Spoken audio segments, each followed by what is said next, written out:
ये सब साथ कुंद परमेश्वरी भगवान की जय। आचार्य कुंद कुंद भगवान की जय। आचार्य गुरु श्री रविशरण महाराज की जय। आचार्य गुरुवर श्री विद्यासागर महाराज की जय।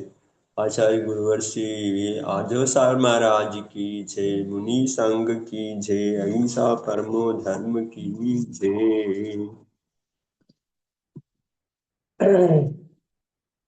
இங்கு என்ன நடக்கிறது அப்படின்னு கேட்டீங்கன்னா, இங்க ராமாயணத்துல மேகநாதனும் இந்திரஜித்து கும்பகர்ணன் மாரீச்சி மயன் போன்ற எல்லாம் வந்து தீட்சை வாங்கிக்கிறாங்க. தீட்சை வாங்கி அதுக்கப்புறம் முனி ஆயிட்டாங்க. அப்பொழுது தன்னுடைய மகன்கள் 2 பேருமே தீட்சை வாங்கினதை பார்த்து மண்டோதரி அழுகிறாள். அதுக்கப்புறம் ஒரு மாதாஜி அவங்களுக்கு புரிய வச்ச உடனே மண்டோதரியும் ஆரியை தீட்சை வாங்கிக்கிறாங்க. அவங்களுடைய 18,000 மனைவிகள், தசானனுடைய 18,000 மனைவிகளும் ஆரிகை ஆயிடுறாங்க. சந்திரநேகா சகோதரியும் தீட்சையை வாங்கிடுறாங்க. அது வரைக்கும் பார்த்தோம் ஆயிட்டாங்க. அதுக்கப்புறம் ராமரும் லக்ஷ்மணரும் சமஸ்த வானர வம்சத்து வித்யாதரர்களோடு லங்கைக்கு பிரவேசம் ஆகிறாங்க. ஸோ அது இப்ப உபதேசம் பண்ணாரு. யாருக்கு முனி ஆகணுமோ அவங்க மட்டும்தான் முனி ஆனாங்க. இந்திரஜித்து முனி ஆயிட்டாரு. அதுக்கப்புறம் வந்து மேகநாதன் முனி ஆயிட்டாரு. கும்பகர்ணன் முனி ஆயிட்டாரு. ஆனா இது அங்க ராமரோ லக்ஷ்மணரோ அதுக்கப்புறம் இவங்க செயலுக்கிறவங்க யாருமே ஆகல. எல்லாம் இப்ப ராமர் என்ன பண்றாரு, எல்லாம் தர்ம உபதேசம் கேட்ட கூட இன்னும் அவருக்கு பாருங்க மோகனிய கர்மம்னு விடல அவருக்கு. அவர் என்ன பண்றாரு, கேட்டுட்டு மறுபடியும் ராமர் லக்ஷ்மணர் எல்லா விதமான வானர வம்சத்து வித்யாதரர்கள் எல்லாரும் வந்து லங்கைக்கு பிரவேசம் பண்றாங்க. உள்ளே ஸ்ரீலங்கா உள்ள கோட்டை போறாங்க. அவங்களுடைய தர்சனத்தை பார்த்து நகரவாசிகள் மிகவும் சந்தோஷம் அடைகிறார்கள். அவர்கள் இதயத்தினால அவங்கள நம்ம மனதார அவர்களை வரவேற்கிறார்கள். அப்ப உள்ள போனதுக்கு அப்புறம் ராமர் அங்க இருக்கக்கூடிய நகரவாசியை ஒருவரை பார்த்து கேட்கிறார், ஏ பத்ரன், என்னுடைய பிரிவு காரணமாக கவலை அடைந்து சந்தப்தமாக இருக்கக்கூடிய பாமண்டலனுடைய சகோதரி சீதை எங்கே இருக்கிறார்கள் அப்படின்னு ஒரு நகரவாசியை கேட்டாங்க. அப்ப அந்த நகரவாசி என்ன பண்றாரு, தங்களுடைய கைகளால இந்த இடத்தை நோக்கி போருங்கள் அங்கே சொல்லிட்டு கை காமிக்கிறார். இந்த மாதிரி அங்க இருக்கிறார்கள் சொல்லிட்டு அவர் ராமர் ரொம்ப சந்தோஷத்தோடு உற்சாகத்தோடு அந்த இடத்துக்கு போறாரு. அந்த ராமர் வருவதை பார்த்து சீதையின் அருகில் அமர்ந்திருந்த ஊர்மிளா அப்படின்னு சொல்லக்கூடிய ஒரு சேவிகா ஒரு பெண் என்ன பண்றாங்க, தேவி, சூரியன் சந்திரனுக்கு சமானமாக பிரகாசமான குடையோடு கூடிய அழகான குண்டலங்களை அணிந்த மனோகரமான அணிகலன்களை அணிந்த உங்களுடைய பிராண வல்லவர் புருஷோத்தமர் ஸ்ரீராமர் இங்கு வந்து கொண்டிருக்கிறார் அப்படின்னு சொன்னாங்க. அத சீதை வந்து அதை பத்தி கேட்கவே இல்லை. அவங்க நினைக்கிறாங்க, சீதானே இதை பத்தி கொஞ்சம் கூட சொப்னம் அப்படின்னு நினைக்கிறாங்க. நம்மளோட சொப்னம் கனவு தான் அப்படி இருக்குது, அப்படி எங்க எப்படி ராமர் வந்துருவாரு அப்படின்னு. ஏன்னா இந்த செய்தி எல்லாம் கொடுக்கவே இல்லை. அவர் செய்தி யுத்த செய்திகள்லாம் 1-2 தான் கொடுப்பாங்க, தவிர மீதி எல்லாம் கொடுக்கல. அதனால யுத்தம் நடந்துன்னு இருக்குது அப்படின்னு நினைச்சுங்கிறான். ராவணன் இறந்த செய்தி எதுவுமே அவருக்கு போகல. அதனால என்ன நினைக்கிறாங்க, கனவுலதான் ஏதோ நினைக்கிறேன், யாரோ சொல்ற மாதிரி இருக்குது அப்படின்னு நினைச்சுங்கிறாங்க. அதனால அந்த பெண் சொல்ற திசையை நோக்கி கூட பார்க்கவே இல்லை, அப்படியே அமைதியாக்குறாங்க. நம்மளுக்கு பகல் கனவா அப்படின்னு நினைச்சுங்கிறாங்க. ஆனால் ராமர் அருகில் வரும்போது நேராக பார்க்கும் போதுதான் அவருக்கு அவங்களுக்கு திடீர்னு உற்சாகம் வந்தது.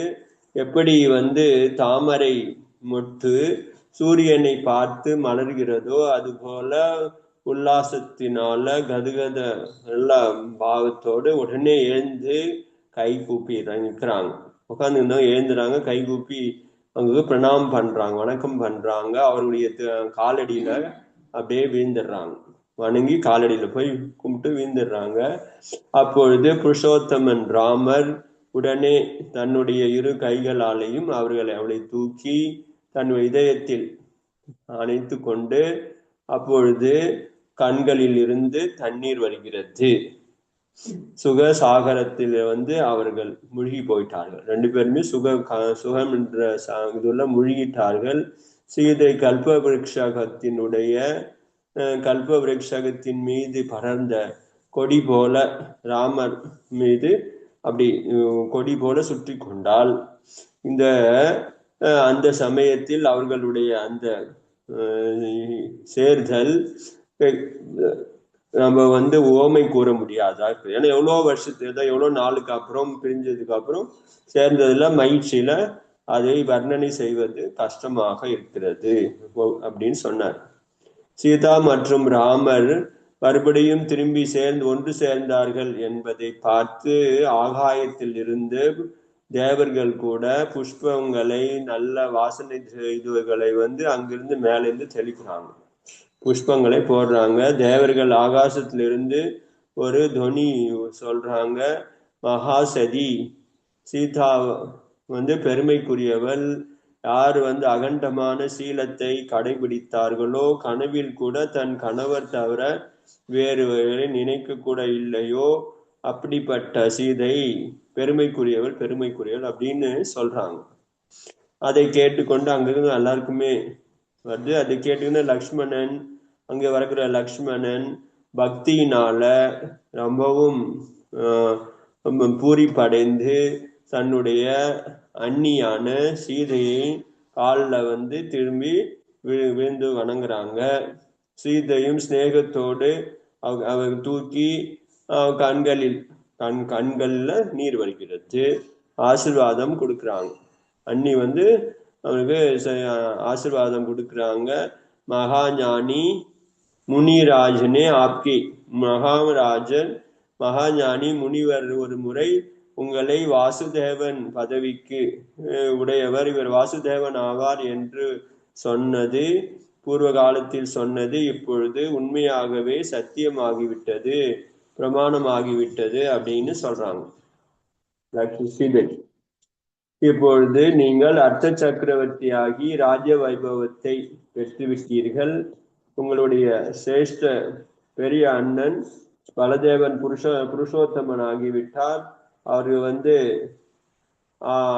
ஜினுகோனே கருணாவஸ் விரக அக்னிமே மேரா உத்தார்கியா, அவர் என் பிரிவினால பிரிவு என்ற நெருப்பில் இருந்த என்னை குளிர்ச்சி அடைய வைத்து விட்டார் அப்படின்னு சொன்னாங்க. இது இவ்வளவு நேரத்துல பாமண்டலனும் அங்க வந்துடுறாரு. தன்னுடைய சகோதரி சீதையை பார்த்து அவருக்கு ஸ்நேகபூர்வமாக அவங்க பேசுறாரு. அதுக்கப்புறம் அந்த இடத்துக்கு முதல்ல ராமர் போனாரு, அதுக்கப்புறம் லக்ஷ்மண் வந்தாரு, அதுக்கப்புறம் பாமண்டலன் வந்தாங்க. இப்ப ஒவ்வொருத்தரா சுக்ரீவன், அனுமான், நலன், நீலன், அங்கதன், விராதிதன் போன்ற வித்யாதரர்கள் மாதிரி புஷ்பங்களையும் மாலைகளையும் கொண்டு அவர்கள் வஸ்திர ஆபூஷணையோட அந்த சீதையினுடைய கால் உட்கார வச்சு அவங்க இதுல சமர்ப்பணம் பண்றாங்க. அது அந்த ஸ்நேக பாவத்தோட அவங்க எல்லாருமே பாக்குறாங்க. வினயத்தோடு அவர்களிடம் கூறுகிறார்கள், ஏ தேவி, தேவோங்கி மூலமாக சுதிக்கப்பட்ட நீங்கள் மகாசதியாக சீதையே, ஆப்கி ஸ்ரீராமச்சந்திரனோடு நீங்கள் இருப்பது எங்களுக்கு சந்தோஷத்தை கொடுக்கிறது. நீங்கள் நீண்ட காலம் வாழ வேண்டும். ஆப்கி மங்கள ஸ்வரூபம் தர்ஷன, உங்களுடைய மங்களமான நிலையை பார்த்து எங்கள் கண்கள் புனிதம் அடைந்தது அப்படின்னு வந்தவங்க எல்லாம் சொல்றாங்க. உங்களை பார்த்து என் கண்கள் புனிதம் அடைந்தது சீதையை பார்த்து சொல்றாங்க. அதுக்கப்புறம் புருஷோத்தமன் ஸ்ரீராம் சீதையை கூட்டு கொண்டு ஒரு அழகான யானை மீது அமர்ந்து அப்புறம் எல்லாருமே தசானனுடைய மாளிகைக்கு போறாங்க. இப்போதுதான் போறாங்க. சீதையை கூட்டு கொண்டு தசானுடைய மாளிகைக்கு போறாங்க.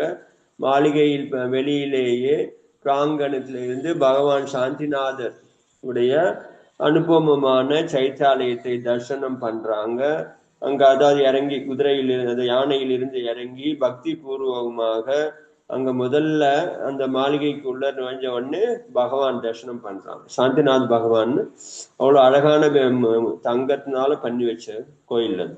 ஸோ பக்தி பூர்வமாக ஸ்தோத்திரங்கள் செய்து தரிசனம் பண்றாங்க. அதுக்கப்புறம் உள்ள போய் பகவான்கிட்ட ஸ்துதி படிக்கிறாங்க.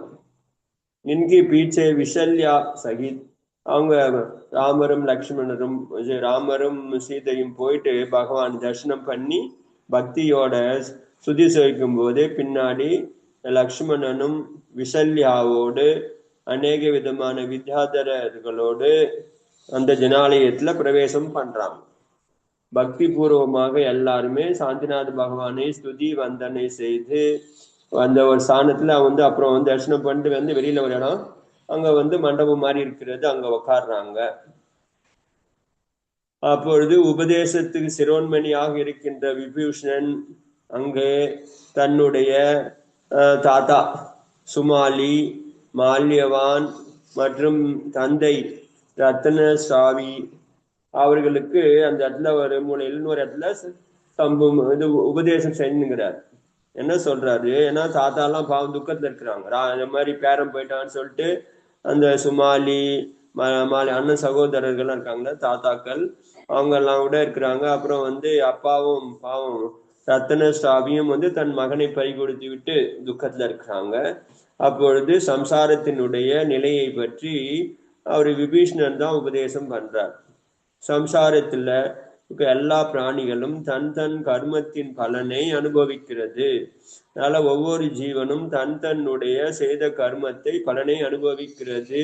யாரு ஜென்மம் அடைந்தார்களோ பிறந்தார்களோ அவர்கள் ஒரு நாள் அவசியமாக இறக்க வேண்டும். பிறந்தவர்கள் இறக்கத்தான் வேண்டும். மரணம் மரணமா இல்லை என்ற உலகத்துல நாங்கள் எப்படி உங்கள் வம்சத்துல பிறந்திருக்க முடியும்? ஸோ நாங்கள் ஒரு இடத்துல இறந்துதான் இப்போ வந்துக்கிறோம். அதனால நாங்க இறக்கவே இருந்தோம்னா உங்களுக்கு நாங்க மகனாவே பிறந்திருக்க முடியாது, உங்களுக்கு பேரனா பிறந்திருக்க முடியாது. அதனால மரணம் இருக்கிறதுனால்தான் நானும் உங்க வம்சத்துல பிறந்தோம். அதனால மரணம் தவிர்க்க முடியாதது. இப்பொழுது நம்மளுடைய உடல் இருக்கிறது, அது அழியக்கூடியது. அது தன்னுடைய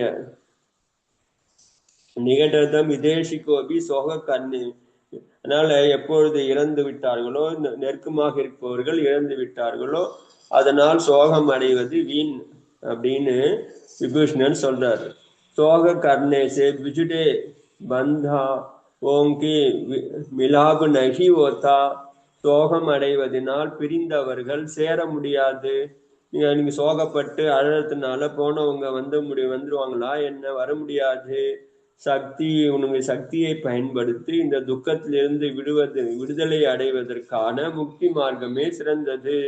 இந்த வீதராக மார்க்கத்துல ஜீவன்கள் செல்லும் போது சம்சார சாகரத்திலிருந்து கரையேறுவார்கள். அதனால தினசாசனத்தில் நம்பிக்கை வைத்து ஆத்ம கல்யாணத்தை செய்வதுதான் யோக்கியமானதா காரியமோ தவிர அழுவதனாலேயோ வருத்தப்படுவதனாலேயோ சோகப்படுவதனாலேயோ நமக்கு ஒரு லாபமும் கிடையாது. இப்படி எல்லாருடைய சோகத்தை நீக்கிற மாதிரியும் சந்தேகங்களுக்கு சமாதானம் செய்யும் மாதிரியும் விபீஷ்ணன் அந்த ராஜ பிரசாதத்துல அப்புறம் அங்க அந்த நீண்ட கால அந்தராலத்துக்கு பிறகு அது மாதிரி சொல்லி கொண்டிருக்கிறார். ராஜமகள் ஆக்கர் விவகார குஷியில விபீஷ்ணன். அதுக்கப்புறம் இது மாதிரி ராமர் அவங்களுடைய ராணிகள் எல்லாருமே ஜனாலயம் தரிசனம் செய்து விட்டு அதுக்கப்புறம் அவங்க பக்கத்தில் உள்ள ஒரு மண்டபத்துல தங்கி இருக்கிறாங்க அப்படின்னு தெரிஞ்சு உடனே தன்னுடைய விஷால அதாவது விவகார குஷீலமான விபீஷ்ணன் தன்னுடைய ராணி பட்டராணியான ராஜீவ சரசிகா அப்படின்னு சொல்லக்கூடியவரை அவங்களுடைய ராணிகளையும் மற்றும் முக்கியமான ஆள்களெல்லாம் கூப்பிட்டு நீங்க போய் ராமரையும் லக்ஷ்மணர் மற்றும் சீதையை அழைத்து வாருங்கள் அப்படின்னு சொல்லிட்டு தன்னுடைய மனைவி அனுப்புறாரு. கொஞ்சம் பேரையும் அவங்க கொஞ்சம் காலத்துக்கு அப்புறம் அவர்கள் ஸ்ரீராமரிடம் அவங்க முன்னாடி போயிட்டாங்க. அதுக்கப்புறம் வாத்தியங்களோட முழங்க, இசைக்கருவிகளோட முழங்க மறுபடியும் இப்பொழுது விபீஷணனும் போறார் வைஷ்ணவத்துக்கு. ஸோ வாத்தியங்களோட அங்க போயிட்டு ஆதரவு பூர்வமாக அந்த ராஜமகல்ல போறாரு. முதல்ல வந்து वे सबने श्री पद्म प्रभु की जड़ रत्न जड़ी सैताली आकर श्री जिनेन्द्र भगवान की वंदना की। तदनंतर विद्याधर की पत्नियों ने श्री राम लक्ष्मण तथा सीता की सुवासित तैल आदि से ஸோ அதுக்கப்புறம் அவங்க வாத்தியங்களோட போயிட்டு இவரும் போயிட்டு அதுக்கப்புறம் அந்த ராணிகள்லாம் முன்னாடி போய் சீதை கிட்ட சொல்லி வாங்க எங்க அரண்மனைக்கு வாங்க அப்படின்னு கூப்பிடுறாங்க. அதுக்கப்புறம் விபீஷணனும் வாத்தியங்களோட போய் அழைச்சின்னு வர்றார், தன்னுடைய அரண்மனைக்கு கூட்டின்னு வந்துட்டார். ஸோ அந்த ராவணனுடைய அரண்மனையில இருந்து இப்போ அந்த அரண்மனையில எல்லா ராணிகள்ல இருந்து அங்க பதீஷம் வாங்கிட்டாங்க, ஆரிகை ஆயிட்டாங்க. இப்போ அங்க யார் இருக்கிறாங்க? வேலைக்காரி தான் இருப்பாங்க. அதனால இப்ப அடுத்த அரண்மனை யாரு? விபீஷணன் தான். தசானனுக்கு அப்புறம் அடுத்தது வந்து விபீஷணன் தான். இவன் தான் இப்ப முக்கியமான பொறுப்புல இருக்கிறார் விபீஷணனு. அதனால அந்த அரண்மனையில போயிட்டு கம்னு உக்காந்துக்கிறாங்க இவங்க தசானனுடைய அரண்மனையில. அதனால இவங்க போயிட்டு இப்ப இவரை கூட்டின்னு வர்றாரு, தன்னுடைய அரண்மனைக்கு கூட்டின்னு வர்றாரு. முதல்ல அவங்க வந்து அந்த ஸ்ரீ பத்ம பிரபு ஜினாலயம் இருக்கிறது, அவர்கிட்ட விபீஷணனுடைய அரண்மனைக்கு வெளியில ஒரு சைத்தியாலயம் இருக்கிறது. ரத்தினத்தினால இழைக்கப்பட்ட பத்ம பிரபு ஜினாலயத்துக்கு போய் தரிசனம் பண்றாங்க. முதல்ல ஜினேந்திர பகவானை ஸ்துதி செய்து வந்தனை செய்து அதுக்கப்புறம் எல்லா வித்யாதர்களுடைய பத்தினிகள் பெண்கள் என்ன பண்றாங்க, ராமர் லக்ஷ்மணர் சீதைக்கு வந்து நிறைய அங்க வாசனை திரவியங்கள் எண்ணெய் அது போல அங்க ரெடி பண்ணி வச்சிருக்கிறாங்க. அவங்களை வந்து அந்த எண்ணெய் கொடுத்து வாசனை எண்ணெய் கொடுத்து தேய்க்க சொல்லி அதுக்கப்புறம் நல்ல வாசனை தண்ணீர்னால சுகந்தித்து குளிர்ச்சியான நிர்மலமான நீரினால அவர்களை ஸ்நானம் பண்ண வைக்கிறாங்க. எல்லாருக்குமே பெண்களுக்கு தனியாக சீதையை தனியாக குளிக்க வைக்கிறாங்க. அதுக்கப்புறம் ராமர் எல்லாரையுமே குளிக்க வைத்து அவர்களுக்கு நல்ல ஆடை அணிகலன்களை எல்லாம் கொடுக்குறாங்க. அதுக்கப்புறம் நல்ல வஸ்திர ஆபூஷணங்களை அணிந்து கொண்டு அவர்கள் அந்த இதுல இருந்து மறுபடியும் திரும்பி வராங்க சந்திர பிரபு ஜினாலயத்துக்கு, பத்ம பிரபு ஜினாலயத்துக்கு மறுபடியும் வராங்க. தர்ஷனம் பண்ணிட்டு போய் குளிச்சுட்டு வாசனை திரவியங்களோட குளிச்சுட்டு திரும்பி மறுபடியும் பத்ம பிரபு ஜினாலயத்துக்கு வராங்க. ஸோ வந்து வந்தனை பண்றாங்க, ஜினேந்திர பகவானுக்கு பூஜை பண்றாங்க. ஸோ பூஜை திரவியங்கள் எல்லாமே தயார் பண்ணி வைக்கிறாங்க அங்க. 8 திரவியங்களினால ஜினேந்திர பகவானுக்கு பூஜை பண்றாங்க. அப்புறம் வந்து அங்கிருந்து மறுபடியும் தன்னுடைய உள்ள கூட்டின்னு போறாங்க. உள்ள கூட்டின்னு போயிட்டு நல்ல சுவாதிஷ்ட நல்ல இனி சுவாதிஷ்ட அஷ்ட ஷட்ரச யுக்த போஜன் கியா. ஸோ நல்ல போஜனம் பரிமாறுறாங்க. ஸோ நல்ல ஏற்பாடு பண்ணி வச்சிருந்தாங்க உணவு. அதுக்கப்புறம் எல்லாரையும் உட்கார வச்சு பரிமாறுறாங்க. சுவாதிஷ்டமான நல்ல டேஸ்டான 6 ரசம் நிறைந்த உணவு பரிமாறப்படுகிறது. எல்லாரும் ராமர் லக்ஷ்மணர் எல்லாரும் உணவு உண்றாங்க.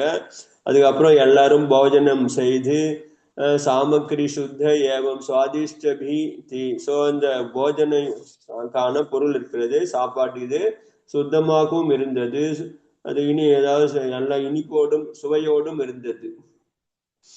சீதா கோ திரும்ப பெற்றதுனால சீதாவை திரும்பி அடைந்ததுனால ஸ்ரீராமருக்கு அந்த உணவு வந்து இன்னும் அதிகமான ருச்சியோட இருந்தது. ஏன்னா இப்ப துக்கம் இல்ல சந்தோஷமா இருக்கிறாங்க, சேர்ந்ததுனால அதிகமான சுவையாக இருந்தது.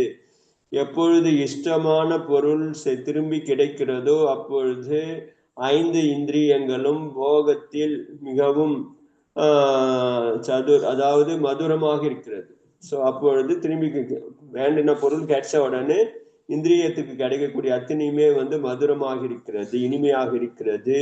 வியோக காலத்துல சொர்க்கத்துக்கு சமமான போகம் கூட நரகத்துக்கு விஷம் போல கசப்பாக துக்கமாக இருக்கிறது அப்படின்னு சொல்லியிருக்கிறாங்க. அதாவது கஷ்டமான காலத்துல வியோகமான காலத்துல என்னதான் சுவையா உணவு கொடுத்தா கூட அது என்ன மாதிரி இருக்கிறதா நரகத்துக்கு விஷம் மாதிரி அது வந்து டேஸ்டா இருக்கிறது கிடையாது. ஆனா எப்பொழுது சந்தோஷமாக இருக்கிறதோ அப்போது சுவை இல்லாத உணவு கூட இனிமையாக மதுரமாக இருக்கிறது. இது வந்து உலகத்துல நடக்கிறது. அதனால நம்ம மற்றவங்களை குறை சொல்றதுல ஒன்றும் பிரயோஜனம் கிடையாது. நம்மளுக்கு டேஸ்ட் நல்லா இல்லை, இது நல்லா இல்லை, உப்பு நல்லா இல்லை, நல்லா இல்லைன்னா மனசு நல்லா இல்லை, அதனால எல்லாமே நல்லா இல்லை. மனசு எப்போ நல்லா இருக்குதோ எல்லாமே நல்லா இருக்குது அப்படின்னு சொல்றாரு. அதனால நாளையில இருந்து குறை சொல்றதை விட்டுருங்க. என்ன சாப்பாடா இது, யார் சாப்பிடும், இது என்னது ஒரு சாப்பாடு அப்படின்னு சொல்றேன்னா நீங்க மனசு துக்கத்துல இருக்குதுன்னு அர்த்தமாகும். அதனால வியோகம் ஒன்னே பர்வி சொர்க்க துல்லிய போகம். அதனால வியோகம் ஆனதுக்கு அப்புறம் சொர்க்கத்துக்கு சமமான போகம் கூட பாத்தீங்கன்னா நரகத்துக்கு என்ன இது அப்படின்ற மாதிரி தோணுகிறது. விபீஷணனே ஸ்ரீராம், லக்ஷ்மண், சீதா மற்றும் விஷல்யா முதலானவர்களை போஜனம் செய்ததுக்கு அப்புறம் திருப்தி செய்யப்பட்டு எல்லா வித்யார்த்திகளுக்கும் அங்க வந்து எல்லாருக்குமே அவங்களுக்கு உணவு கொடுக்குறாங்க, எல்லாருக்கும் விருந்து வைக்கிறாங்க. அதுக்கப்புறம் வந்தவங்க எல்லாருக்குமே சம்மானம் பண்றாங்க. அதாவது போர்ல ஜெயிச்சு வந்தவங்க வந்தாங்களோ அங்க இந்த வெளி இதுல இருந்து வந்த அனைவருக்கும் அவங்களுக்கு யோகியமான சம்மானத்தையும் விபீஷணன் பண்றார். உணவுக்கு அப்புறம் விபீஷணன் ததா மற்றும் சமஸ்த வித்யாதர்கள் சேர்ந்து ஸ்ரீராமர் மற்றும் லக்ஷ்மணனுக்கு அபிஷேகத்தை தயார் பண்றாங்க. என்ன பண்றாங்க, ராஜாவாக்கணும்னு சொல்லிட்டு, லங்கைக்கு ராஜாவாக்கணும். அது மாதிரி அதாவது இவங்கதான் ஜெயிஸ்டார்ல, நல்லா பட்டம் சூட்டணும் அப்படின்னு சொல்லிட்டு அடுத்த நாள் அவங்க லக்ஷ்மணனுக்கு அபிஷேகம் பண்றதுக்கு தயார் பண்றாங்க. அப்போது ஸ்ரீராமர் சொல்றாரு, நான் வந்து இதுக்கு தகுதி இல்லாதவன், என்னுடைய ராஜா இருக்கிறாரு, யாருன்னு கேட்டா பரதன். எனக்கு வந்து ராஜா, இந்த நாட்டுக்கு என்னுடைய ராஜன் வந்து பரதன் தான், அவர் தான் இந்த மாதிரி ராஜாபிஷேகத்துக்கு யோக்கியமானவர், நான் கிடையாது அப்படின்னு ராமர் மறுக்கிறாரு. அப்போ அங்க இருந்த மற்றவங்க எல்லாம் சொல்றாங்க, உங்களுடைய மகான தன்மை இது, நீங்கள் சொல்வது சரியானது தான்.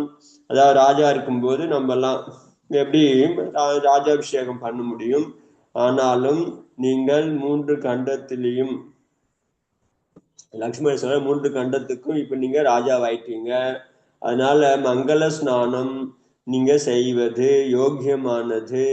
மகாராஜ் பரத் மிகவும் தீரன், வீரன், கம்பீரமானவர். அதனால மனவச காயத்தினால் அவர் உங்களுக்கு சேவை செய்வது அதில் ருசி உடையவர்.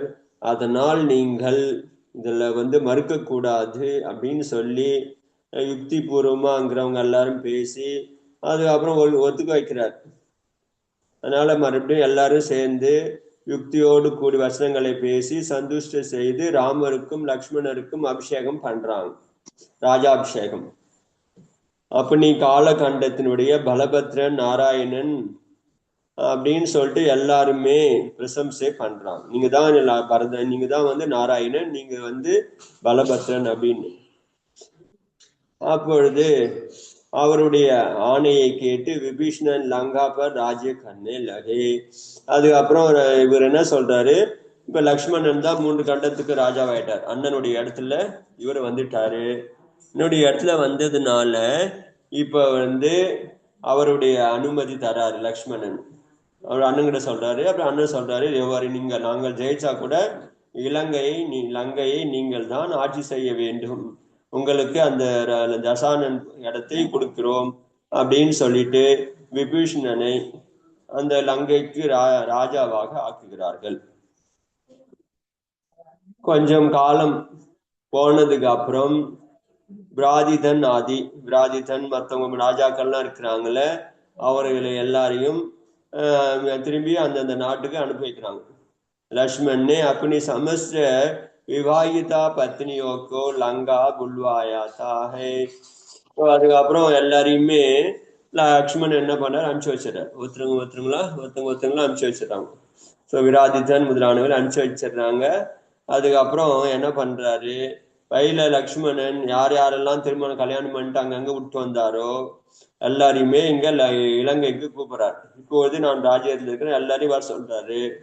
அப்பொழுது சந்திரவர்த்தன், வஜ்ரகர்ணன், பாலசிக்கியன், பிருத்திவிதர், ஜிதசத்ரு, சிங்கோதராதி ராஜாக்கள் சந்தோஷத்தோடு அந்த ஊர்ல வயலெல்லாம் அங்கங்க கல்யாணம் பண்ண விட்டு வந்தார்ல, எல்லாருக்குமே செய்தி கொடுக்குறாரு, நீங்க வந்து இப்ப கூட்டு வாங்க உங்க பெண்களை எல்லாமே அப்படின்னு சொல்லிட்டு அனைவருமே அந்த சந்தோஷத்தோட தன்னுடைய பெண்களை அழைத்து கொண்டு எல்லா விபூதிகள் அதாவது வைபவத்தோடு உங்க இலங்கைக்கு வராங்க. ஸோ எல்லா ராஜா கன்னிகளோடும் லக்ஷ்மணன் விதியோடு விவாகம், இப்போ வந்து முன்னாடி கல்யாணம் பண்ணினார், இப்போ வந்து மறுபடியும் விதிபூர்வமாக அவர்களுக்கு எல்லாமே திருமணம் செய்து அவங்களுக்கு என்னென்ன மதிப்பு மரியாதை தரணுமோ அந்த மாமனாருக்கு கொடுத்துறாரு. ஆனந்ததாயக் ஸ்ரீராம் மற்றும் லக்ஷ்மண், சீதை, சமஸ்த பரிஜனங்கள் ஆனந்தத்துல அங்கே தலைக்கிறாங்க. இந்திர பிரதீந்திர சதுஷ்ய மனோவாஞ்சித சுகத்தை அனுபவித்து கொண்டு 6 வருடங்கள் லங்கையிலே இருக்கிறாங்க. அது மாதிரி ஜெயிச்சு முடிச்சிட்டாரு. அப்புறம் வந்து விபீஷணனை ராஜாவாக்கிட்டாரு. அதுக்கப்புறம் தன்னுடைய இவர் வந்து தன்னுடைய கல்யாணம் பண்ண பெண்களை எல்லாம் அழிச்சு அங்கே திருமணம் பண்ணிக்கிறாங்க. ஸோ எல்லாருமே ராமர், லக்ஷ்மணர், சீதை மற்றும் குடும்ப ஜனங்கள் எல்லாருமே லங்கையிலே கேம்ப் அடிச்சிட்டாங்க. ஸோ இந்திரனுக்கும் பிரதீந்திரன் போல எல்லாருமே அங்க சுகத்துல மூழ்கி போயிட்டாங்க. இப்படி 6 வருஷங்கள் அங்க லங்கையிலே போர் முடிஞ்சு 6 வருஷம் வரைக்கும் தங்கிட்டாங்க அங்கே இலங்கையிலே. அதுக்கப்புறம் மேகவாகனன் முனினே விஷயரூப ஈந்தனுக்கோ தியான அக்னியினால், அதாவது மேகநாதன் முனியானார். அவர் வந்து இந்த கர்மம் என்னும் காட்டை தியானம் என்னும் அக்னியினால பஸ்மம் செய்து கேவல ஞானம் பிராப்தி அடைந்தார். ஆத்மாக்கி நிஜ சுபாவத்தை பெற்றார். தேவர்கள் வந்து அவருக்கு வந்தனை செய்கிறார்கள். உன்னு கேவலி பகவானுக்கு திவ்ய துணி துவாரா பிரகட் மகா உபதேசே அநேக ஜீவனுக்கு கல்யாணம் ஹுவா. அப்போ அந்த மேகநாதன் வந்து முனியாகி இருந்தவரு, முனியானவரு இப்பொழுது பகவான் ஆயிட்டாரு. அவருடைய திவ்ய துணி மூலமாக அங்க விகாரம் பண்ணி பல பேருக்கு ஜீவன்களுக்கு கல்யாணம் பண்றாரு. இந்திரஜித்து மற்றும் கும்பகர்ணன்களும் 2 பேரும் முனியானார்களே. அந்த முனிவர்களும் நிர்மலமான சுக்ல தியானத்தினால கேவல ஞான லப்தியை பெற்று, கேவல ஞானத்தை பெற்று அந்த வைபவத்தை பெற்றார்கள், அரகந்த அவஸ்தையை பெற்றார்கள். அவர்களும் கொஞ்சம் காலம் அநேக ஜீவன்களுக்கு கல்யாணமான மோட்ச மார்க்கத்தை உபதேசம் செய்து மோக வடிவத்தை நீக்கி அவர் அந்த 2 முனிவர்களும் நர்மதை நதி கரை ஓரம் பரமபதமான மோட்சத்தை அடைந்தார்கள். அதுதான் இங்க இது நர்மதை கரை ஓரம் பார்த்தீங்கன்னா 84 அடி ஆதிநாத பகவான் இருக்கும். அதுக்கு மேலதான் அங்க 2 பேரும் மோட்சம் ஆனாங்க. எந்தரன்னு கேட்டீங்கன்னா பனாக ஒரு ஊரு 84 அடி ஆதிநாத பகவான் இருப்பாங்க. அங்க வந்து 2 பேருமே மோட்சம் அடைஞ்சிட்டாங்க. இந்திரஜித்து மோட்சம் அடைஞ்சிட்டா, கும்பகர்ணனும் மோட்சம் அடைஞ்சிட்டார். முனி ஜாம்பு மாலினினே அரகந்த பத பாயா. அதே மாதிரியே முனி ஜாம்பு மாலினி அவரும் அரகந்த பதவியை பெற்றார். அவர் வந்து அகமீந்திர பதவியை பெற்றார். அவரும் முனியாகி சமாதி அடைந்து ஜாம்பு மாலினியும் அகமீந்திரனாகி பெற்றார். அவர் வந்து எதிர்காலத்துல ஐராவத கஷேத்திரத்துல போய் சித்த பதவியை அடைவார் அப்படின்னு சொல்றார். மண்டோதரியினுடைய தந்தை ராஜா மயன் இருக்கிறாரே, மண்டோதரியினுடைய தந்தை மயனும் கடினமான தபம் செய்து சாரண முனி ஆகி அநேக விதமான கஷேத்திரங்களை வந்தனை செய்து கொண்டிருக்கிறார். பிருத்திவியில வந்து விகாரம் செய்து கொண்டிருக்கிறார். ரசானன் மந்திரி மாரீச்சியும் முனியாகி ரித்திதாரி முனியாகி அதுக்கப்புறம் ரித்திதாரி தேவகதியை அடைந்தார். அவரும் சமாதி அடைந்து தேவகதியை அடைந்தார். இப்படி அந்த தீட்சை எடுத்தவர்கள்ல கொஞ்சம் பேர் வந்து அரகந்த பதவி ஆகி மோட்சம் போனாங்க, கொஞ்சம் பேர் தேவகதிக்கு போய் சேர்ந்துட்டாங்க. அடுத்தது 26வது அதிகாரம். ஒரு நாள் அங்க என்ன இங்க விட்டுட்டு அங்க போலாம். ஸோ அயோத்தியா நகரத்துல ராமச்சந்திரனுடைய தாய் கௌசல்யா தன்னுடைய கணவன் மற்றும் மகனுடைய பிரிவு காரணமாக கவலையோடு அமர்ந்திருக்கிறார். கண்களில் வந்து நீராக பெருகி கொண்டிருக்கிறது. அவர்களை வந்து அவருடைய தோழிகள் எவ்வளவோ சொல்லி பார்க்குறாங்க, ஆனாலும் அவள் அழுது கொண்டிருக்கிறாள். இப்பொழுது எங்கே இருக்கிறாருன்னு கேட்டீங்கன்னா 7வது மாடியில அரண்மனையினுடைய அயோத்தியா நகரத்தின் அரண்மனையில 7வது மாடியில கௌசல்யா அமர்ந்து இருக்கிறாரு. அப்புறம் அது மாதிரி சொல்லி சொல்லி அழுது கொண்டிருக்கிறார். அந்த சமயத்தில் ஆகாய மார்க்கமாக விஹாரம் செய்து கொண்டு வந்த தேவரிஷியான நாரதர் அது மாதிரி அவருடைய கிட்ட அருகில் வராரு. அவரை பார்த்த உடனே எழுந்து அவருக்கு பிரணாமம் செய்து நாரதருக்கு உச்சாசனம் கொடுக்கிறார் கௌசல்யா. கௌசல்யாவினுடைய துக்கமான முகத்தை பார்த்து நாரதர் கேட்கிறார், ஏ கருணா மயம் ரூபினி, இப்பொழுது நீ மகாராஜா கௌசலா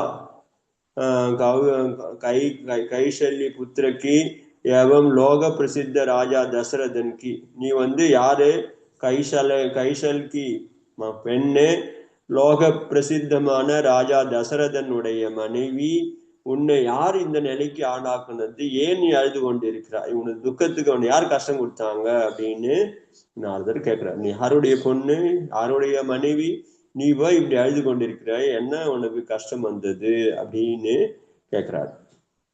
அப்புறம் கைசல்யா சொல்றாங்க, ஏ தேவரிஷி, நீங்கள் நீண்ட காலமாக இந்த பக்கம் வரவே இல்லை, நீண்ட காலம் பொறுத்து இப்பொழுதுதான் வந்தீர்கள், அதனால் உங்களை தரிசனம் செய்வதே மிகவும் கடினமாகிவிட்டது.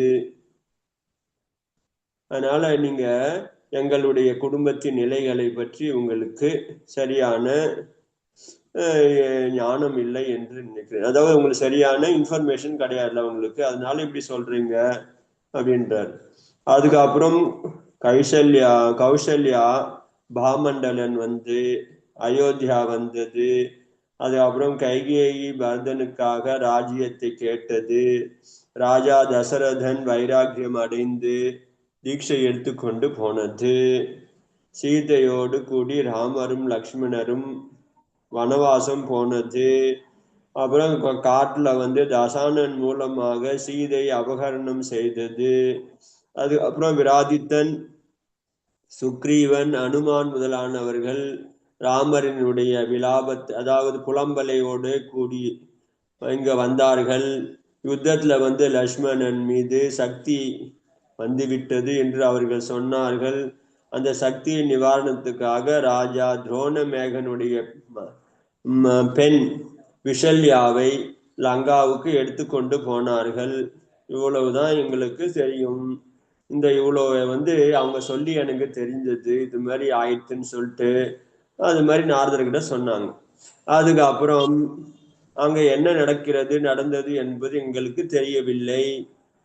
கௌசல்யா சொல்றாங்க, ஏ தேவரே, அதற்கு அப்புறம் எங்களுக்கு ஒண்ணுமே தெரியவில்லை, ரொம்ப நீண்ட நாளாகிவிட்டது, எங்களுக்கு ஒண்ணுமே புரியவில்லை. இப்பொழுது ராமர் என்ன ஆனாரு, லக்ஷ்மணன் என்ன ஆனார்கள், அவர்கள் உயிரோடு இருக்கிறார்களா இல்லையா என்ப சந்தேகம் வேற வருகிறது. ஏன்னா ஒரு மெசேஜும் கிடையாது, பல வருஷங்கள் ஆயிடுச்சு, 6-7 வருஷம் மேல அங்கேயே ஆயிடுச்சு, யுத்தம் முடிஞ்சு 6 வருஷம் ஆயிடுச்சு.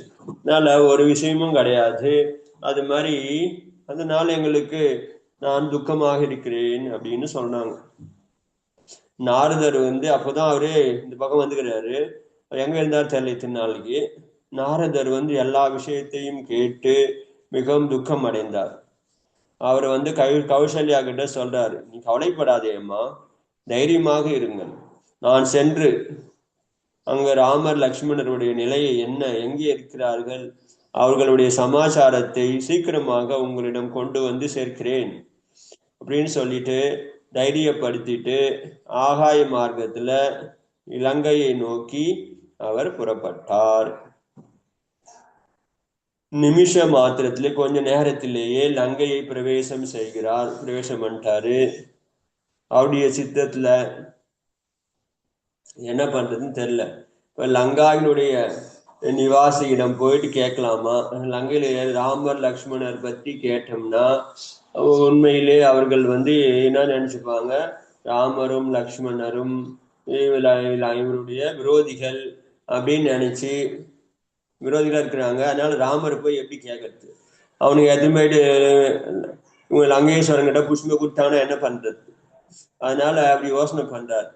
அதனால இங்க இருக்கிற மக்களே ராமனை பற்றி பேசாமல் தசானன் பற்றி பேசணும் அப்படின்னு சொல்லிட்டு லங்கையில போயிட்டு அங்க இறங்கி அங்க இருக்கிற மக்கள் கிட்ட தசானன் எப்படி இருக்கிறார், அவர் சௌக்கியமாக இருக்கிறாரா அப்படின்னு கேட்கிறார், சும்மா விசாரிக்கிறார்.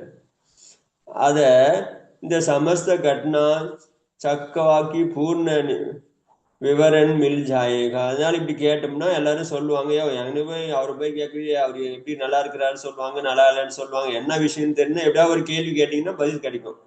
இப்படி நிச்சயம் செய்து நாரதர் என்ன பண்றாரு, அந்த பத்மா சரோவர் கிட்ட போறாரு. அங்க அங்கதனுடைய சேவகர்கள் உக்காந்துக்கிறாங்க. அங்கதனுடைய சேவகர்கள், சுக்ரீனுடைய மகன் அங்கதன், அவனுடைய சேவகர்கள் எல்லாம் அங்க இருக்கிறாரு. அவங்க கிட்ட போயிட்டு கேட்கிறாரு, அந்த குளத்து வரும், எங்க இங்க ராவணன் எப்படி இருக்கிறாரு, சந்தோஷமா இருக்கிறாரா, அவருடைய என்ன சௌக்கியம் இந்த நாட்டுல, என்ன விஷயம் அப்படின்னு கேட்கிறாங்க. அங்கதனுடைய சேவர்கள் நாரதருடைய யாருன்னு தெரியாது. அதனால அவர் தசானனுடைய நண்பன் போல இருக்கிறது. அதனால தன்னுடைய நண்பனை பற்றி விசாரிக்கிறாரு இவருனால சொல்லிட்டு அவர் கெட்டியமா புடிச்சுக்கிறாங்க. அவர் கெட்டியமா பிடிச்சி அங்கதன் மட்டும் கொண்டு போய் நிறுத்துறாங்க. இதை பாருங்க, இவர் ராவணன் பத்தி தசானன் பத்தி கேட்கிறார், என்ன ஏதுன்னு தெரியல, இவர் அவருக்கு ஃப்ரெண்டு போல இருக்குது அப்படின்னு அங்கதன் முன்னாடி நிறுத்துறாங்க. அந்த துஷ்டர்கள் தாபச அம்சே தசானன்கி குஷாலா வார்த்தை, இந்த தாபசன், இந்த தபம் பண்ணக்கூடியவன் தசானன் பத்தி குசலம் விசாரிக்கிறாரு, இவர் யாரு என்னன்னு இங்கதான் கேட்கணும் அப்படின்னு சொல்றார். அப்பொழுது அங்கதன் சிரித்து கொண்டே சொல்கிறார், இஸ் பத்மநாபி ஸ்ரீராம்கி நிகடலே ஜாவோ. அவராலையும் கண்டுபிடிக்க முடியல போல, என்னன்னு தெரியல. அவர் சிரிச்சுக்கினே இவர் எடுத்துன்னு போயிட்டு பத்மநாபின்னு சொல்லக்கூடிய ஸ்ரீராமர்கிட்ட கிட்ட போய் சேருங்க, அவர் தான் பதில் சொல்லுவார், நம்ம ஏன் சொல்லணும் அப்படின்னு சொல்லிட்டாங்க. சம்சய படிக்கட்ட நாரதர் சித்தமே விசாரணே லகே. அப்புறம் என்னடா அது, நம்ம கேட்டது தப்பா என்னாச்சுன்னு ஒரே குழப்பமாயிட்டாரு நாரதர். அவர் என்ன நினைக்கிறார், இந்த பத்மநாபின்னு சொன்னாரு, யார அந்த பத்மநாபி, இப்ப யாரு புதுசா வந்திருக்கிறாரு, பத்மநாபி கிட்ட எடுத்துன்னு போன்னு சொல்றாரு, யார் அந்த பத்மநாபி, எங்க இவர்கள் என்னை எங்கே எடுத்து செல்கிறார்கள், கட்டி எடுத்துன்னு போறாங்களே, எங்க எடுத்துன்னு போறாங்க அப்படின்னு யோசிக்கிறாரு. சேவக கணம் நாரதரை விபீஷன் மகள்ல அரண்மனைக்கு எடுத்துன்னு போறாங்க. தூரத்துல இருந்து தேவரிஷி நாரதரை பார்த்து ராமர் சிங்காசனத்தில் இருந்து எழுந்தார். அவரு சம்மானத்தோடு மரியாதையோடு வணக்கம் செய்து அவரை சிம்மாசனத்துல உட்கார வைக்கிறாரு.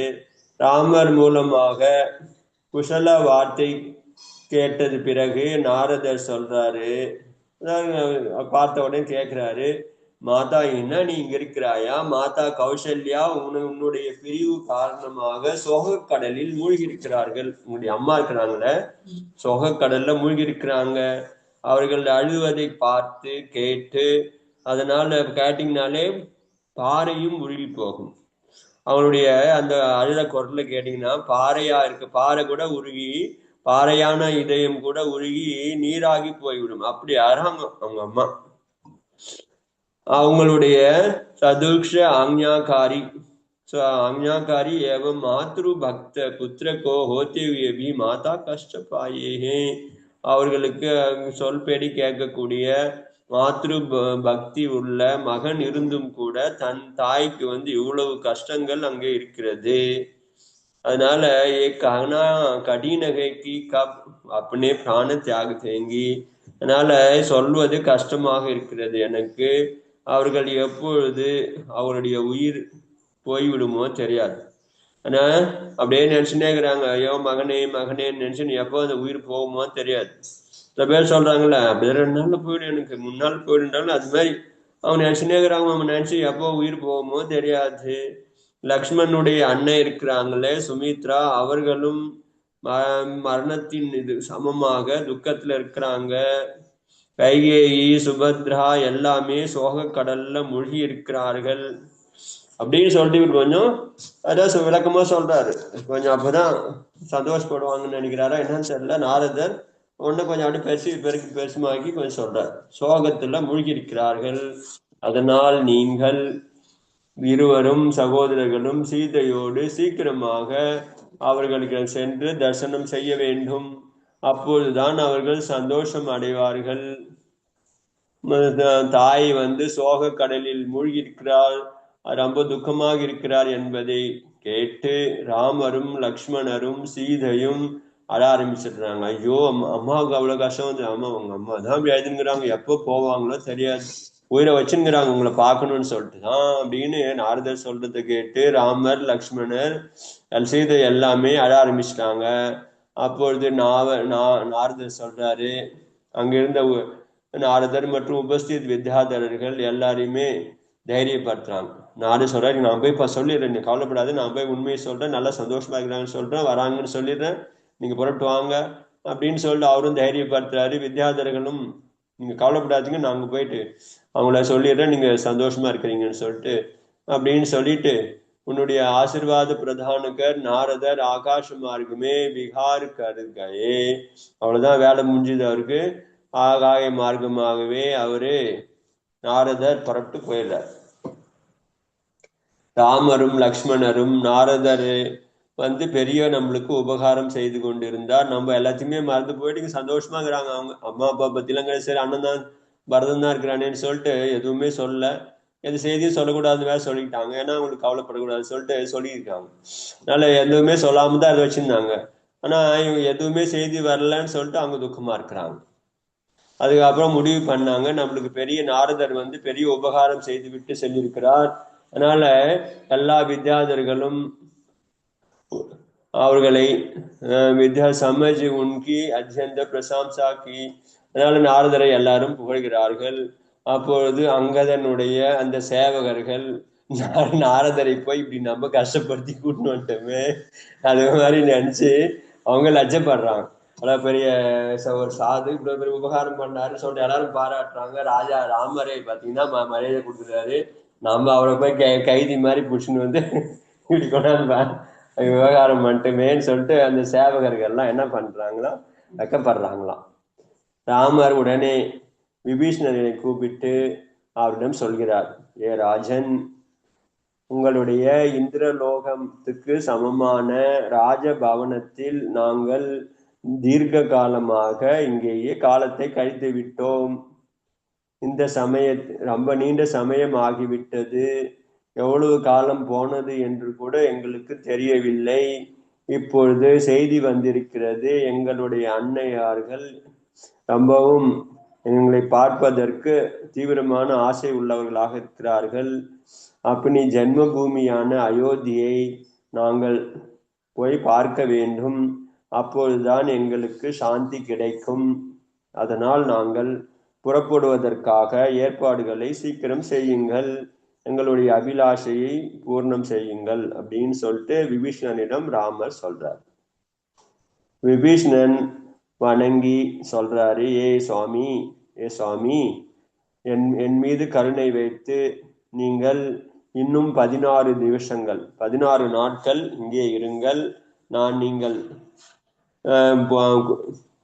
போவதற்கு வசதியாக போவதற்கான ஏற்பாடுகளை செய்கிறேன்.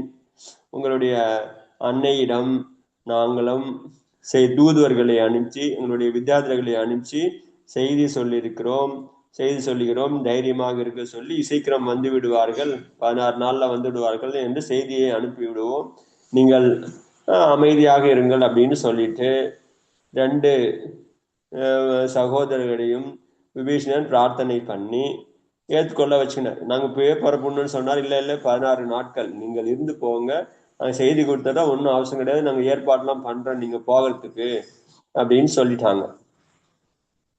விபீஷணனும் அத்தியந்த பிரவீன வித்யாதரர்கள், ரொம்ப புத்திசாலி வித்யாதர் தூதுவர்களை அயோத்தியாவுக்கு அனுப்புறார்.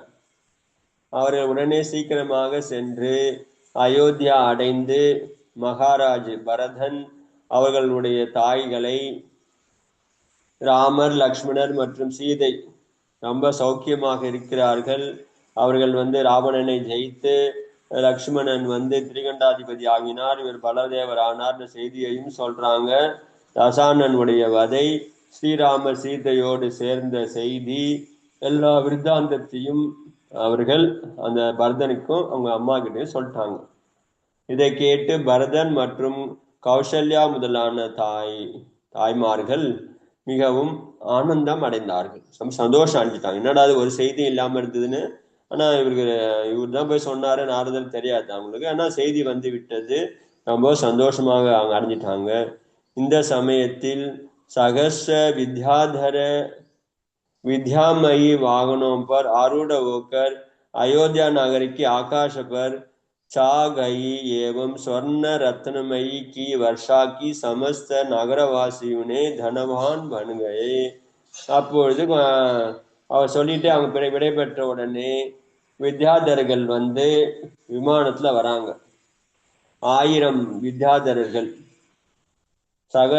ஆயிரம் வித்யாதரர்கள் வந்து வித்யாமயமான வாகனத்துல ஏறி அந்த அயோத்தியா நகரத்துக்கு வந்து ஆகாய மார்க்கமாக சுத்துறாங்க, சக்கரமா சுத்துறாங்க.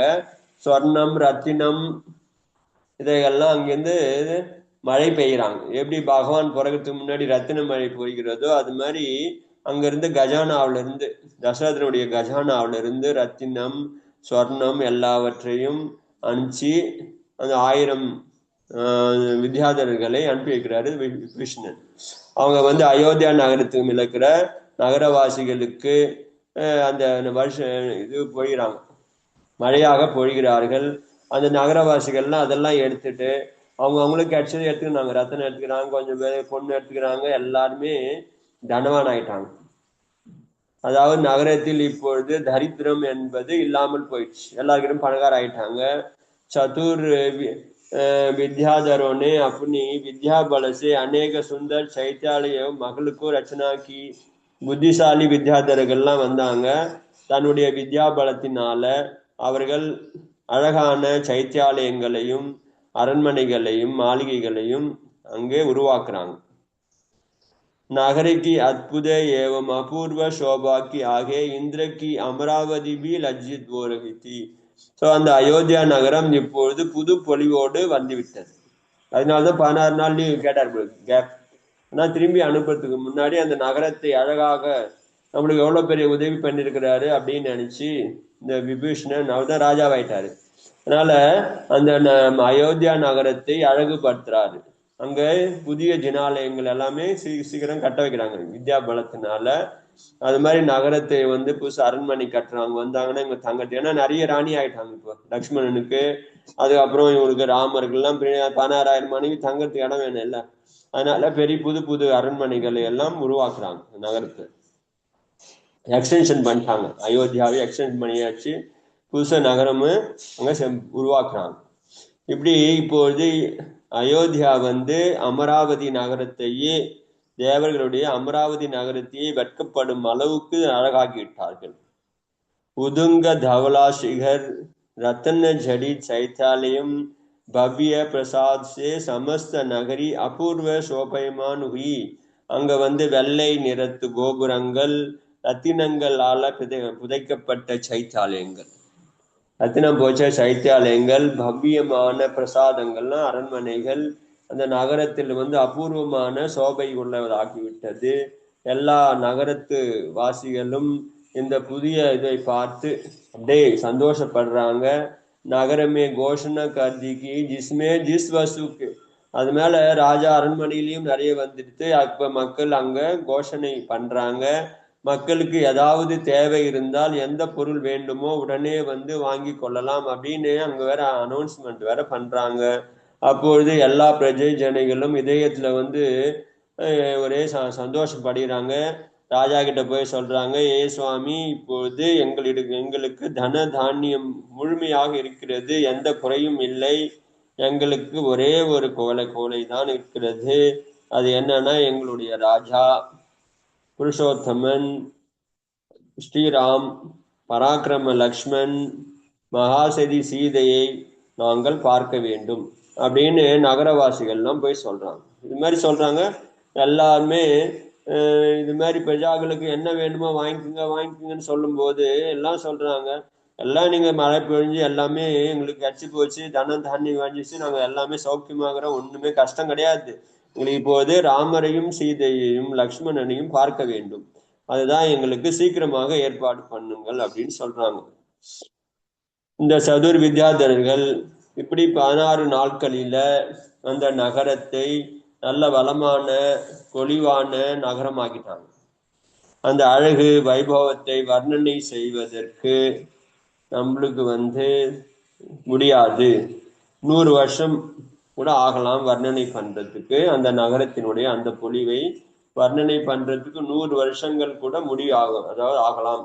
அப்படி அழகான நகரமாக்கப்பட்டது அயோத்தியா. விபீஷணனுடைய ஆக்ரக அனுசார், அதனால அது மாதிரி விபீஷணன் சொன்னதுக்கு ஏற்ப 16 நாட்கள் கழித்து அவர் அவதி முடிவு பெற்றதுக்கு அப்புறம் ராமர், சீதை மற்றும் லக்ஷ்மணன், விசல்யா மற்ற ராணிகள், லக்ஷ்மணுடைய ராணிகள் எல்லாருமே புஷ்பக்கு விமானத்துல உட்கார வைத்து அயோத்தியாவைக்கு இவருக்கு அனுப்பி வச்சாரு விபீஷணன். அவர்களுடைய சங்கம் படி சங்கியாமே வித்யாதர்பி சலே, அதே மாதிரியே அவங்கள மட்டும் தனியா அனுப்பிச்சு வைக்கல. ராமர், சீதை, லக்ஷ்மணனை மட்டும் தனியா அனுப்பி வைக்கல விபீஷணன். புஷ்பக் விமானத்தை உட்கார வச்சு அவங்கள உட்கார வச்சுட்டு அதோட அவர்களுக்கு துணையாக நிறைய வித்யாதரர்களையும் அவர்களுடைய பெண்களையும் மனைவிகளையும் அனுப்பிச்சு வச்சார். போய் இவர்களை கொண்டு போய் பத்திரமாக சேர்த்து விட்டு வாருங்கள்னு. அப்புறம் ஆகாய மார்க்கத்தில் வழியாக அந்த விமானங்கள் வந்து கொண்டிருக்கிறது. அப்போது வரும் வழியில் அநேக நகரங்கள், மலைகள், காடுகள், உபவனங்கள், தீபங்கள், சமுத்திரங்கள் எல்லாவற்றையுமே கடந்து வந்து கொண்டிருக்கிறது. அப்பொழுது ராமர் அருகில் அந்த சீதையும் அமர்ந்திருக்கிறார்கள். அப்பொழுது நம்ம கடந்து வந்த வழியாக வந்தது விமானம். அப்பொழுது மேலே இருந்து ராமர் சொல்றார், ஞாபகம் இருக்கிறதா? தோபார் தண்டகவனம் பாரு, இங்குதானே நம்ம உன்னை இழந்த இடம் இது, தண்டகவனம் இது. தோபார் வம்சலகிரி, இங்கு தேசபூஷன் குலபூஷன் இவர்களுக்கு உபசர்க்கம் எடுத்த இடம். இங்க பாரு பாலசிகா நகரம், இது சீதாயனுடைய. இப்படி வளர்ந்த ஒவ்வொரு இடத்தையும் ராமர் மேலே அமர்ந்து கொண்டு அதுக்கு விமானத்தை போயிட்டு இருக்கும்போதே சீதை கிட்ட காமிக்கிறாங்க, இந்த இடம் இந்த இடம் இந்த இடம்னு. அவரையும் கேட்டு 2 பேருமே ஆனந்தத்துல இருக்கிறாங்க. துரித கதிமே விமானம் இப்பொழுது அயோத்தியா நகரத்துக்கு கிட்ட வந்தது. அங்கிருந்து தூரமாகவே அந்த நகரம் இருக்கிறது. அயோத்தியா இந்திரபுரிக்கு சமானமாக இருக்கிறது, சோபையோடு இருக்கிறது. அப்பொழுது ராமர் சீதை கேட்கிறார், எங்க எடுத்துன்னு போறீங்க? எந்த நகரம் இது? நம்ம பார்க்காத நகரமாக இருக்கிறது. இவ்வளவு உயரமான சிகரங்கள், இவ்வளவு பெரிய சைத்தியாலயங்கள். இந்த நகரம் எந்த நகரம் இது? எங்கே நம்ம இப்போது இருக்கிறோம் அப்படின்னு அந்த சீதை ராமனிடம் கேட்கிறாங்க. இந்த முதல் முறையாக இந்த நகரத்தை நான் பார்க்கிறேன் அப்படின்னு சீதை சொன்னாங்க.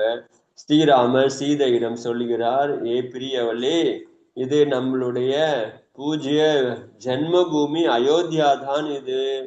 இப்பொழுது இந்த அயோத்தியாவை தான் இப்படி அலங்காரம் செய்திருக்கிறார்கள்.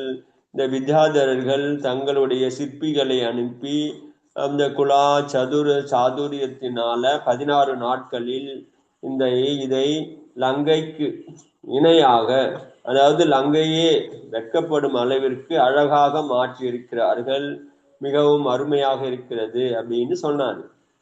அப்பொழுது அந்த 16 நாட்கள் எப்படிதான் ரகசியம் புரிஞ்சுது. எதுக்காக 16 நாள் அவர் கேட்டாருன்னு சொல்லிட்டு, ராமரும் மற்றும் சீதையும் பரஸ்பரம் இப்படி வார்த்தாலாபம் செய்து கொண்டு இருக்கும்போது அந்த புஷ்பக விமானம் நகரத்தின் அருகில் வந்துவிட்டது. தூரத்தில் இருந்தே சூரியனுக்கு சமானமான பிரகாசமான ஸ்ரீராமருடைய விமானத்தை பார்த்து மகாராஜ் பரதன் தன்னுடைய யானை மீது அமர்ந்தார், அவங்களை வரவேற்பதற்கு. அதுக்கப்புறம் உன்கி அபியஸ்தானுக்கு நகரைக்கு பாக சலே, அதனால அவர்களை உள்ள நேரம் வரக்கூடாது, அவர்களை வெளியிலேயே சென்று நகரத்துக்கு வெளியில, கோட்டைக்கு வெளியில, நகரத்துக்கு வெளியில மைதானத்துல இருந்து அழைச்சின்னு வரணும் அப்படின்னு நினைக்கிறாரு. உடனே நகரவாசிகள் எல்லாருக்குமே சொல்லிடுறாரு, இந்த மாதிரி ராமர் வருகிறார், எல்லாரும் ரெடி ஆயிடுங்க, போய் அழைச்சின்னு வரணும்னு. அப்புறம் நகரத்தில் உள்ளவர்கள் எல்லாரும் வாத்தியங்கள் மேளங்கள் முழங்க எல்லாரும் புறப்பட்டு வெளியில வராங்க. இப்போது ராமச்சந்திரனுடைய ஆஹ்வானி கர்ணே கேலியே ராஜமார்க்கப்பர் உமர் கயே, எல்லாருமே நகரத்துக்கு அத்தினி குட்டி குழந்தைங்க எல்லாருமே புறப்பட்டு வந்து செய்யோ ராமர் வரார் ராமர் வரார் ராமர் வராருன்னு சொல்லிட்டு செய்தி போயிடுத்து. அந்த ராஜமார்க்கத்துல எல்லாருமே கூட்டம் ஆயிடுச்சு. சமஸ்த நகரமே உல்லாசக்கு லகர் பிராப்து வகை. அந்த நகரமே இப்ப எப்படி இருக்கிறது? அலை போல, கடல் அலை போல கூட்டம் வந்து விட்டது. நகர நகரிவாசிகள் ரொம்ப புனித அது மாதிரி தூய துணி அணிந்து அழகான அலங்காரம் செய்து சந்தோஷத்தோட ராமரை அழைப்பதற்காக தங்களுடைய மங்கள பொருட்களை எடுத்துக்கிட்டு போயிடுறாங்க. சோ பரதன் வந்து முன்னாடி போறாரு யானை மீது. ராமருடைய விமானத்தை அங்க நின்று நம்ம போனா ராம அங்க நின்றுடுவார் சொல்லிட்டு அங்க போறாரு. அதை பார்த்தாரு ராமர். உடனே நம்மளை வரவேற்பதற்காக அயோத்தியா நகரமே திரண்டு வந்து கொண்டிருக்கிறது அப்படின்னு நினைச்சு ராமர் உடனே சீக்கிரத்தை நிறுத்தி வெளியிலே இறங்கு, கீழே இறக்கு அப்படின்னு சொல்லிட்டார். நேரம் உள்ள போவேன்னா இங்கேயே இறக்கு அப்படின்றாரு. விமானமும் அந்த நகரத்துக்கு வெளியிலேயே இறக்கப்படுகிறது. பரதன் ராஜா யானை மீது இருந்து இறங்குறாரு. அவர் முன்னே போய் ராமரை அங்க ராமர் விமானம் நின்றுக்குது. ராமரை போய் வினயத்தோட வணங்குறாரு. வணங்கி அவருடைய இதுக்கு வந்து அர்க்ய பாத கியாகை, அவருடைய பாதங்களை தொட்டு பாத பூஜை பண்றார். அதுக்கப்புறம் அவருடைய இவங்க இருக்காங்களா அண்ணி பாவஜ் சீதையும் வினயபூர்வகமாக வணக்கம் பண்றாரு ராஜா பரதன். அதுக்கப்புறம் லக்ஷ்மணன் போயிட்டு தம்பி லக்ஷ்மணன், பரதன் அண்ணன் இருக்குல்ல, லக்ஷ்மணனை வந்து மார்போடு அணைக்கிறாரு. ராமரோடு கூடி பரதன் புஷ்பக விமானத்துல உக்காடுறாங்க. புஷ்பகத்துல விமானத்துல உட்கார்ந்த உடனே அந்த விமானம் இப்பொழுது தரை மார்க்கமாக போகுது. ஆகாயத்துல போகக்கூடிய விமானம் இப்ப எல்லாரையும் அவரையும் ராமரையும் பரதனையும் கூட்டி புஷ்பக விமானத்துல உட்கார வச்சோடனே விமானம் இப்ப தரையில போற விமானம் மாதிரி அப்படியே ரதம் மாதிரி போகுது. அது அயோத்தியா நகரத்தை பிரவேசம் செய்து நகரவாசிகள் ஜெயகோஷம் போட்டுன்னு முன்னாடி பேண்டு வாத்தியங்களோட இசை கருவிகளோட பூக்களை தூவிக்கொண்டு ஜெயகோஷம் செய்து கொண்டு உள்ளே போகிறார்கள். நகரத்தினுடைய எல்லா மார்க்கத்திலும் வாத்தியங்கள், அது நகரவாசிகள் வந்து ஏற்பாடு மாதிரி பரிபூர்ணமான சந்தோஷத்தோட இருக்கிறாங்க. விமான் ஷைன ராஜமகள். ஸோ இப்போது விமானமும் பார்த்தீங்கன்னா வேகமா போக முடியல, மெல்ல மெல்லமாக அது ஊர்ந்து கொண்டு போகிறது. அது ராஜமகளுக்கு அருகில் செல்கிறது. அப்பொழுது விமானத்தில் இருந்து இறங்கி அனந்தோ சித்த பரமேஸ்வர்களுக்கு இவரு ராமர் நமஸ்காரம் செய்கிறார். ஸோ தன்னுடைய அரண்மனைக்கு உள்ள நுழையத்துக்கு முன்னாடி அனந்த சித்த பரமேஸ்வரிகளை நமஸ்காரம் செய்து அரண்மனைக்குள்ளே நுழைகிறாரு. அங்கே தாய்கள் வந்து தயாரா உட்கார்ந்துங்கிறாங்க மகனை வரவேற்பதற்கு. புத்திர சிநேகத்தினால் அபிபூத அன்னை கௌசல்யா, சுமித்ரா, அதுக்கப்புறம் மற்ற 4 அன்னைகளும் அங்க வந்து அமர்ந்திருக்கிறார்கள். அப்ப அவர்களை பார்த்த உடனே அந்த கௌசல்யாவுக்கு சுமித்ராவுக்கு அவர்களுடைய மார்பிலிருந்து பால் சொட்ட ஆரம்பித்து விட்டது, பால் பாசத்தினால அப்படின்னு சொல்றாரு. தோனோ பிராத்தா சாரோ மாதாவுங்கே மிலே, 2 சகோதரர்களும் 4 அன்னைகளை பார்க்கிறாங்க. அவங்களுடைய பாதங்களை நமஸ்காரம் செய்கிறார்கள். சந்தோஷத்தினால அவர்களுடைய உடல் புல்லரித்து போகிறது. அன்னை மகன்களை இதயத்தோடு, ஒவ்வொரு அன்னையும் மகன்களை இதயத்தோடு அணைத்து ஆசீர்வாதம் செய்கிறார்கள். அதுக்கப்புறம் இப்போது திருமணமாகி வந்த புது மருமகள்கள் இருக்கிறாங்கள, அவர்களும் தங்களுடைய மாமியார்களை என்ன பண்றாங்க, வணங்குறாங்க போயிட்டு. அதுக்கப்புறம் பெரியவர்களை வணங்குறாங்க, பிரணாம் பண்றாங்க. சுந்தரி சுலக்ஷனா புத்திரவது கி தேக்கர் சபி பரம் ஆனந்தித் துயே. அதுக்கப்புறம் சொல்றாங்க இவர்கள் எல்லாரும் உங்களுடைய மருமகள்கள் அப்படின்னு சொல்றாங்க. அதை பார்த்து சந்தோஷம் அடைகிறார்கள் அந்த அன்னைகள். ஸோ நகரவாசிகள் சுந்தர வஸ்திராபூஷன் உபஹார் லேக்க ராம்கி தர்ஷனார்த் ஆயே. ஸோ நகரங்கள செடுகள் செல்வந்தர்கள் எல்லாம் என்ன பண்றாங்க, லக்ஷ்மண் இது ராமரை பார்ப்பதற்காக புது வஸ்திரம், ஆபூஷணம், நகை என்னென்ன இருக்குதோ அவரிடம் உயர்ந்த பொருள்களை எல்லாம் எடுத்துக்கொண்டு ராமரை பார்ப்பதற்காக கையில வச்சுன்னு அங்கே வந்துட்டாங்க, எல்லாருமே லைன்ல நிற்கிறாங்க. नारिया सीता एवं विशाल उदा आदि से मिलन मகள் மே ஆயி. அதே மாதிரி சீதை விஷல்யா அவர்களும் அங்க இருக்கக்கூடியவர்களோட அந்த அரண்மனைக்கு அரண்மனைக்கு போறாங்க. அங்க எல்லாருமோட அங்க சந்திப்பு நடக்கிறது. सीता तदा विशल्या आदि समस्त राज बधु ने उनकी सर्वासित अभिनादन किए, बंधुओं की उन्हें हृदय से आशीर्वादिया. ஸோ அது மாதிரி அவங்க அங்க இருக்கக்கூடிய பெரியவர்களை போய் தரிசனம் பண்றாங்க. இந்த சீதை விஷல்யாலும் எல்லாருக்குமே அவங்க பெரியவங்க வந்து ஆசீர்வாதம் பண்றாங்க. விருத்தாவோனே உனே எதைசி ஆசீர்வாதியா, அவங்க வயதானவர் இருக்கிறாங்களே அம்மாக்கள் பெரியவர்கள்லாம் அவர்களுக்கு ஆசீர்வாதம் பண்றாங்க. அநேக தினம் தக் ராஜ மகளுமே சம்மேளன் சமோரோக அயோஜித் ஹோதா தரஹா. அது மாதிரி ஒரு நாள் மட்டும் அது மாதிரி கிடையாது, பல நாட்கள். ஆனா ஒரே நாள்ல எல்லாரும் வந்து ராஜாவை பார்க்க முடியாது. அந்த நாட்டு சேட்டுகள், செல்வந்தர்கள், அதுக்கப்புறம் சிற்றரசர்கள் எல்லாருமே ராமரை பார்க்கறதுன்னு வந்திருக்கிறாங்க. அதனால தினமும் அந்த சபை நடக்கிறது. சபையில வந்து சம்மேளன் சமாரோகம் சொல்லிட்டு டெய்லி ஒவ்வொரு நாட்டு ராஜா சிற்றரசர்கள் வருவாங்க. ராமரை பார்த்து பரிசு கொடுத்து அவரோட இது பண்ணி போவாங்க. இப்படி பல நாட்களாக அந்த சந்திப்பு நிகழ்ச்சி மட்டுமே பல நாள்கள் நடக்கிறது. பரதனுக்கு சந்தோஷத்துக்கு அளவே கிடையாது. ஏப்பா நம்மளுக்கு அண்ணன் வந்து விட்டார் சொல்லிட்டு அளவில்லாத சந்தோஷம் அடைகிறார். அதனால சைத்தியாலயத்துல இது மாதிரி வந்ததன் நினைவாக விசேஷமான பூஜைகள் விதானங்கள் சொல்றோமே. இப்ப நம்ம விதானம் சொல்றோம், அது மாதிரி விசேஷமான பூஜைகளை அவர்கள் ஏற்பாடு பண்றார் பரதன். தாத்பரியம் என்ன என்று கேட்டால், நகரத்தினுடைய ஒவ்வொரு துளியிலும் ஆனந்தம் வந்து பொங்கி வழிகிறது. மக்கள் கிட்ட, ராஜா கிட்ட, சந்தோஷம் எல்லார்கிட்டையுமே இப்பொழுது ஆனந்தம் பொங்கி வழிகிறது. தீனத்தன்மை துக்கத்தன்மை என்பது இப்பொழுது எங்கே போன்றதுனே தெரியாமல் போயிடுச்சு. அஸ்தித்வமே இல்லாமல் போய்விட்டது. அது வெறும் சப்த வடிவமாக மட்டுமே இருக்கிறது. இப்படி இந்த ராமர் திரும்பி வந்த நாள் அப்படி சந்தோஷமா இருக்குது. அந்த தீபாவளிலாம் கொண்டாடுறாங்களா, இதுதான் சொல்றாங்க அவங்க. நம்ம தீபாவளி பகவான் மகாவீர் மோட்சம் அடைந்த நாள் சொல்றோமே, அவங்க என்ன சொல்றாங்க, இவர் வந்து இலங்கையிலிருந்து அயோத்தியா வந்த நாள் தான் தீபாவளி அப்படின்னு இந்துக்கள் சொல்லி அன்னைக்கு அது கொண்டாடுறாங்க, இன்னைக்கு கொண்டாடுறாங்க. இப்படி இந்த கதை போகிறது. இது நாளை பார்ப்போம். போதி சமாதி பரிணாம சுத்தி स्वात्मोपलब्धि शिव सौख्य सिद्धि चिंतामणिं चिंतितवस्तु ध्याने त्वामन्त्यमानस्य ममास्तु स्वासांग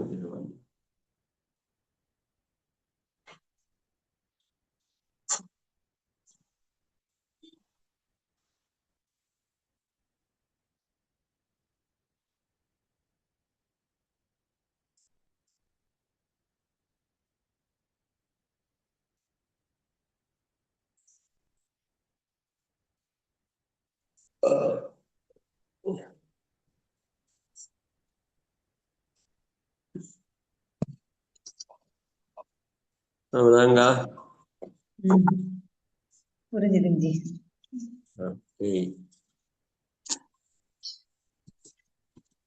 ராமர் அயோத்தியா திரும்பும் படலம்.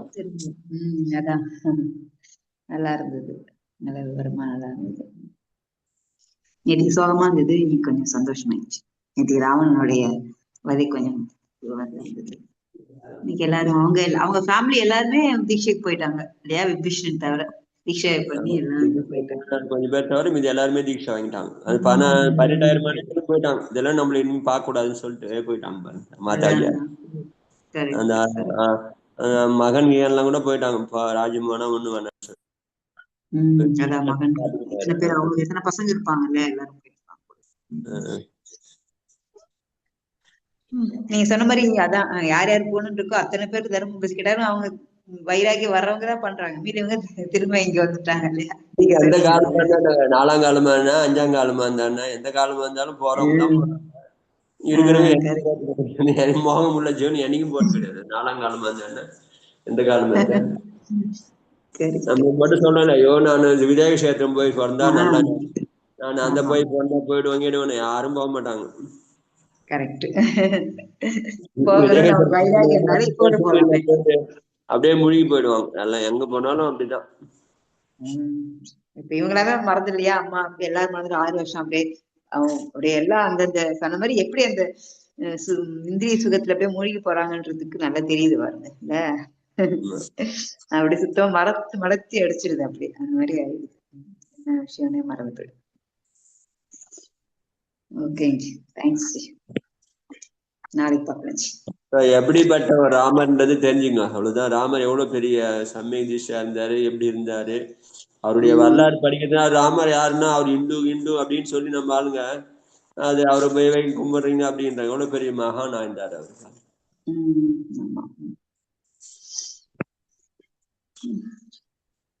ஓகே, பண்ணிடுமா? பண்ணிடலாம். எல்லாருக்கும் ஜெய் ஜினேந்திரா. வந்தனஜி, ஜெய் ஜினேந்திரா. ஓகேங்க.